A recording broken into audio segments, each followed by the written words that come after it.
The legend of Lak Long Quan and Oko. Once upon a time, when the world was still young, the skies vast and the land untamed, with endless mountains and boundless seas, there lived a mighty being of the dragon race named Lak Long Quan. He was the son of Kin Dung Vong, the founder of the ancient kingdom of Zich Kui, and Long Nu, the daughter of the lord of Dong Din Lake. Born of dragons, Lak Long Quan possessed extraordinary strength and magical powers. He often helped the people by slaying monsters, teaching them how to grow rice, and how to fish.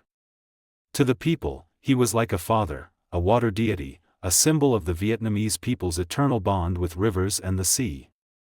Far to the north, in the high mountains, there lived a beautiful fairy named Oko, the daughter of King Dalai. She belonged to the celestial race of fairies, graceful and kind-hearted, living peacefully among the forests and wild creatures. One day, by fate's design, Oko met Lak Long Quan. They fell in love and became husband and wife. Their joy was complete when Oko gave birth to a sack of 100 eggs, from which hatched 100 strong and handsome children. The people believed that these children would become the ancestors of the Vietnamese nation. But one day, Lak Long Quan sighed and said to Oko, "You are of the fairy race of the mountains, and I am of the dragon race of the sea. The mountains and the seas are too far apart for us to stay together forever." Though they loved each other deeply, destiny forced them to part ways. They divided their 100 children. 50 followed their mother Oko to the mountains, to cultivate the land and build new lives. 50 followed their father Lak Long Quan to the seas, to explore and expand new horizons. Their eldest son was chosen as King Hung, founding the kingdom of Van Lang, marking the dawn of Vietnamese civilization. Since then, the Vietnamese people have proudly called themselves children of the dragon and grandchildren of the fairy. This legend not only explains the origin of the Vietnamese people but also expresses the dream of unity and shared identity, highlights the bond between mountain people and sea people in one nation, honors solidarity and kinship among all Vietnamese, preserves a timeless human, cultural, and spiritual value. And so, from the union of the Dragon Lord and the Fairy Princess, the Vietnamese people were born. Their story did not end with the parting of Lak Long Quan and Oko. Instead, it became the beginning of a legacy that would echo through the ages. The children of the 100 eggs grew strong and brave. They were not ordinary children. In their veins flowed both the power of the sea and the spirit of the mountains. Some carried the calm strength of rivers, others the fierce determination of rocky cliffs, and still others the boundless energy of ocean waves. Wherever they went, they brought life, culture, and the spirit of unity. The 50 children who followed Oko climbed into the highlands.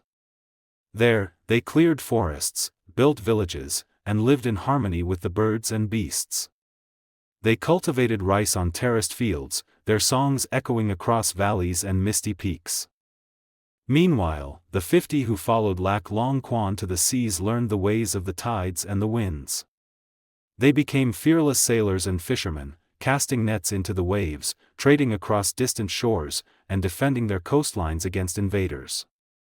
They learned to live with storms, to harness the bounty of the ocean, and to carry the pride of their father wherever they went. Among them, the eldest son carried the destiny of his people. Crowned as the first King Hung, he united his brothers and sisters into a single nation, Van Lang. Under his reign, the land flourished.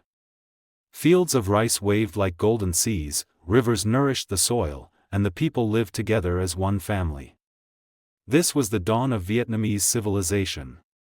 And though Lak Long Quan returned to the deep seas and Oko remained in the high mountains, they never ceased to watch over their children.